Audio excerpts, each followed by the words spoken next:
La Burj Khalifa scintille encore chaque soir. Ses fontaines n'ont pas cessé leur balai. Les galeries brillent de mille feux. Pourtant, arpentez le Dubai Mall un mardi après-midi et vous sentirez un malaise viscéral. Les vitrines restent allumées, les vendeurs font le pied de grue, mais les acheteurs se sont évaporés. Dans les palaces, le personnel murmure des vérités interdites. Les chauffeurs de taxi, eux, poireautent des heures durant. Les restaurateurs bradent tout à moins 50% pour ne pas servir des salles vides. Le témoignage anonyme d'un ouvrier du bâtiment m'a littéralement glacé le sang. Frérot, je n'ai pas eu de vrai taf depuis 4 mois. Dubaï n'est plus ce conte de fées affiché sur Instagram. Voici la question que l'industrie touristique veut étouffer. Cette vitrine du luxe mondial est-elle en train de se vider méthodiquement dans un silence total? Et sur l'ascension. Pour mesurer l'ampleur du séisme actuel, il faut se rappeler ce que Dubaï était censé incarner. En 2010, la cité attirait moins de 7 millions de curieux par an. En 2019, ce chiffre explosait à 16 millions. Les architectes n'arrivaient même plus à suivre la cadence. Dubaï s'était imposé comme le carrefour névralgique de la planète entière. Idéalement ancré au confluent de l'Europe, de l'Asie et de l'Afrique, c'était devenu le nœud de transit absolu. La vitrine du bing-bing total, le symbole du tout est possible. Le cheikh Mohammed avait un rêve fou. Pendant des années, cette ambition semblait tout bonnement invincible.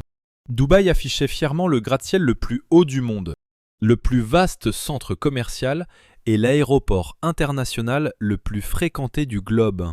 Rien qu'Emirates transportait plus de 55 millions de passagers en une seule année. Palm Jumeirah se voyait depuis l'espace, et le musée du futur semblait téléporté d'un autre siècle. Les stars du monde entier s'y bousculaient en masse. Les milliardaires achetaient des appartements sans même les visiter. Les nouveaux riches indiens y étaient chez eux. Pour les oligarques russes, c'était devenu un sanctuaire offshore privé. Un instant, Dubaï fut plus qu'une ville. C'était l'emblème de la toute-puissance financière. Avec assez d'ambition, de pognon et de culot, on pouvait bâtir un empire sur du sable. Mais aujourd'hui, le vernis craque totalement. Troisième partie, le catalyseur. Le point de bascule ne vient pas d'un seul désastre. Il provient de quelque chose de bien plus pernicieux. Une érosion invisible frappant simultanément sur tous les fronts. Regardons les chiffres car ils sont brutaux. Début 2024, les données mondiales sont devenues alarmantes. Les voyageurs ne se contentaient plus de bouder Dubaï.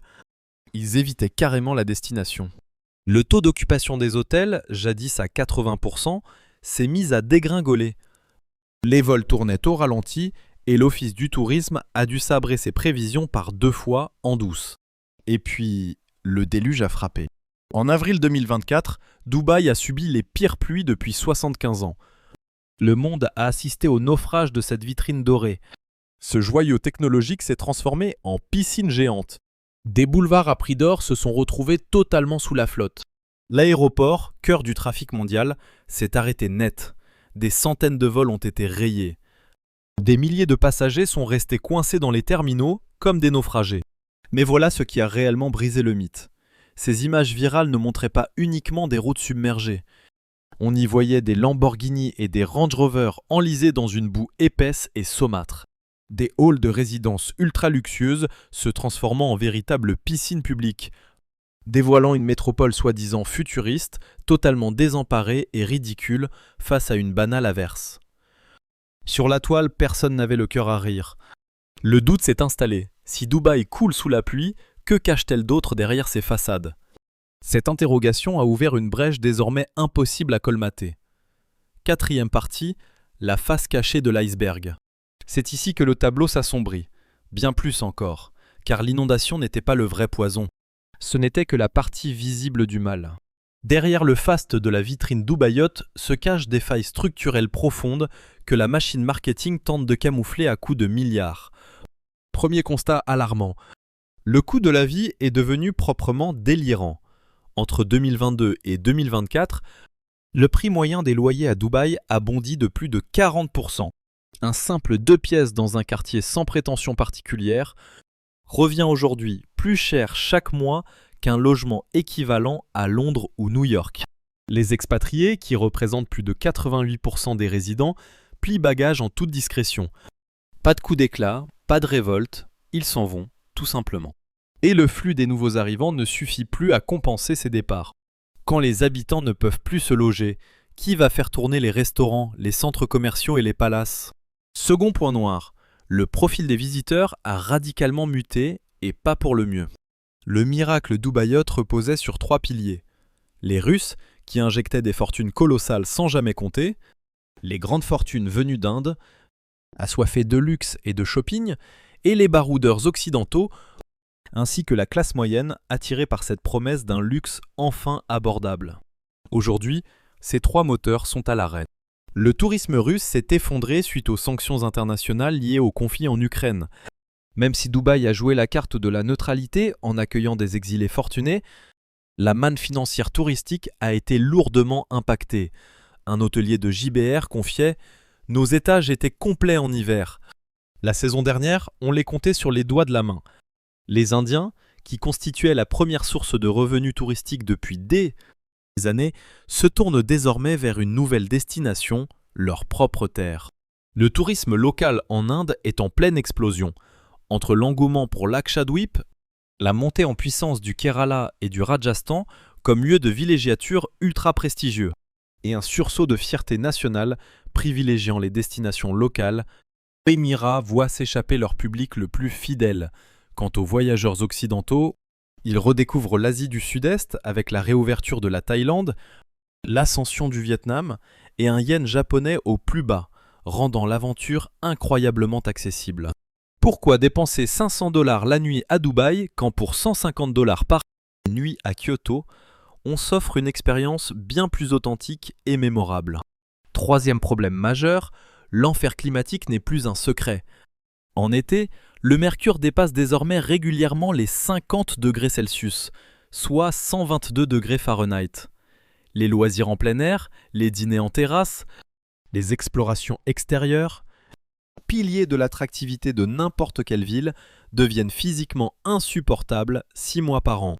Et selon les climatologues, la situation va empirer.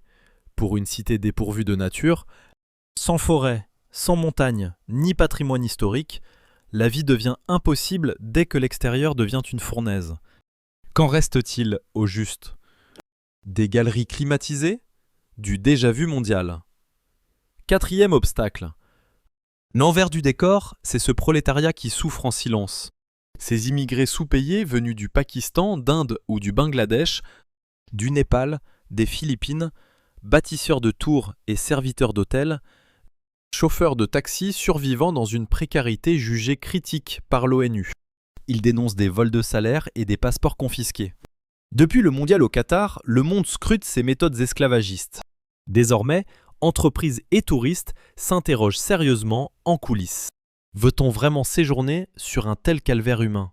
L'image de marque s'effondre. Cinquième acte, le grand retournement.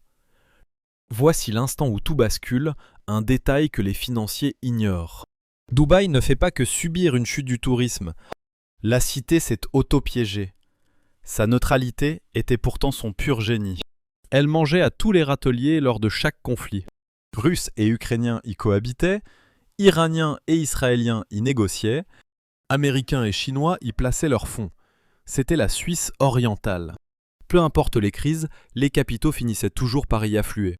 Mais les accords d'Abraham ont tout fait voler en éclats. En 2020, cette normalisation avec Israël semblait un triomphe. Les visiteurs israéliens ont déferlé, les contrats ont fleuri instantanément. La liaison Tel Aviv-Dubaï est devenue la plus dynamique du globe. Puis survint le 7 octobre, et la fureur arabe a frappé. Des vagues de boycott ont submergé le Moyen-Orient et l'Asie. Le sentiment anti-normalisation, qu'on croyait éteint, a brusquement explosé. Les appels à fuir Dubaï ont généré des millions de vues. Et les statistiques prouvent qu'il ne s'agit pas que de vent. Le tourisme pakistanais, autrefois florissant, s'est littéralement effondré. Les riches visiteurs du Golfe, ces Saoudiens ou Koweïtiens richissimes, piliers historiques de l'économie locale, ont commencé à déserter la ville. Sur les réseaux égyptiens, Dubaï est désormais perçu comme vendu. Dubaï a parié sur l'amitié universelle pour ses propres profits. Et aujourd'hui, la facture de ce pari est salée. Le bouclier neutre est brisé. Dubaï n'est plus qu'une ville onéreuse, un désert brûlant face à un monde qui s'en fiche. Ce n'est pas du hasard, c'est un échec structurel. C'est l'issue fatale pour une cité bâtie sur le paraître universel. Quand l'histoire force à choisir un camp, même pour l'image, les fissures des fondations deviennent impossibles à dissimuler à l'œil. 6e. Dubaï n'est pas morte, Dubaï n'est pas encore finie. La ville. Les ambitions de 2030 tiennent, leurs infrastructures excellent. La volonté reste, mais le rêve vendu vacille sous la pression. L'illusion d'un Éden neutre vole enfin en éclats. Pulvérisé par une tourmente subie et totalement inéluctable. Ce fantasme de croissance infinie bute contre la dure réalité. Canicule, soif et survie, les limites explosent. Mais surtout, ces bâtisseurs de l'ombre et ce personnel des palaces, ces chauffeurs, ces invisibles, ils nous balancent la vérité. Un récit que tout le marketing du monde ne pourra étouffer. Ils disent que le vent a tourné, que tout est vide. L'invincible d'hier paraît si fragile aujourd'hui. Question cruciale. Si Dubaï se prodige d'ingénierie aux budgets colossaux, cette marque la plus huilée de l'histoire finit par craquer. Plombée par ses propres mensonges, qu'est-ce que ça prouve? Quid des autres cités, de nos économies et nos idéaux? Tout repose sur du temps volé. Dubaï est-il un avertissement ou n'est-ce que le début d'une histoire non résolue? Balancez vos théories en commentaire. Je veux votre avis cash. Dubaï est-il sauvable ou est-ce le début du déclin? Le monde va-t-il juste regarder? Pour plus d'enquêtes, des dossiers qui défoncent les clichés et les titres, pour voir la vérité brute derrière la com, abonnez-vous. Car ma prochaine bombe fera passer cette vidéo pour un échauffement. La réalité est bien plus sombre. On ne fait que commencer.